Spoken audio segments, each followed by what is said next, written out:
Leftovers, handle with care. Did you know that reheating leftovers improperly is a one-way ticket to food poisoning? It's true.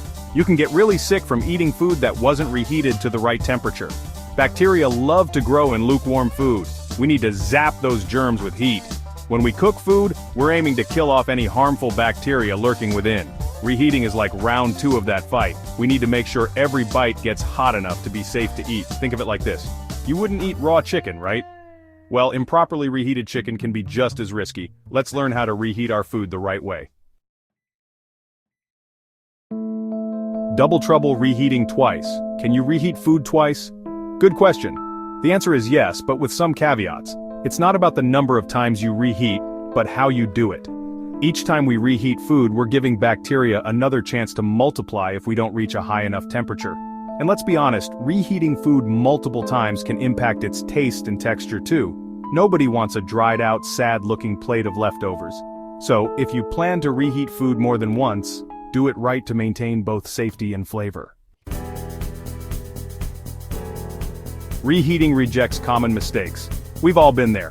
Rushing to reheat leftovers and making some common mistakes. One big no-no is not using a thermometer to check the internal temperature of the food. Another mistake? Not covering your food.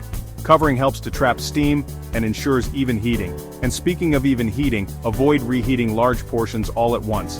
Break up large portions into smaller ones for better heat distribution. By avoiding these common pitfalls, we can ensure our leftovers are both safe and delicious. Section 4, Science of Safe and Tasty Leftovers. Let's get down to the science.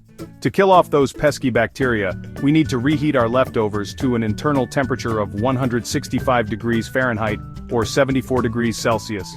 This temperature ensures that even the center of the food is hot enough to be safe. Different heating methods work best for different types of food. Microwaving is convenient, but it can sometimes heat food unevenly. For larger portions, the oven or stovetop might be better choices. Remember, slow and steady wins the race when it comes to reheating.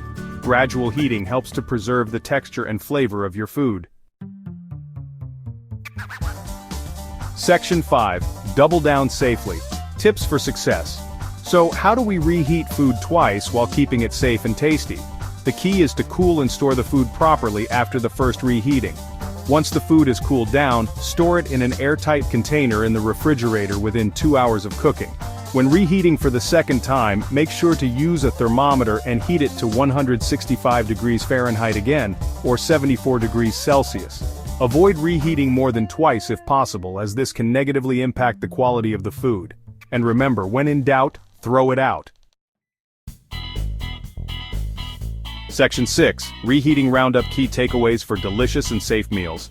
Let's recap those essential tips for safe and tasty reheating. Always reheat to 165 degrees Fahrenheit, or 74 degrees Celsius. Use a thermometer, cover your food, and avoid reheating large portions all at once. Store your leftovers properly in the refrigerator and reheat them within a reasonable time frame. By following these simple guidelines, you can enjoy your leftovers without worry. Section 7. Join the leftover love. Reheating leftovers doesn't have to be a gamble. With a little knowledge and these helpful tips, you can transform those leftovers into delicious and safe meals. What are your favorite reheating hacks? Share your experiences and tips in the comments below. Let's make sure everyone knows how to reheat leftovers like a pro.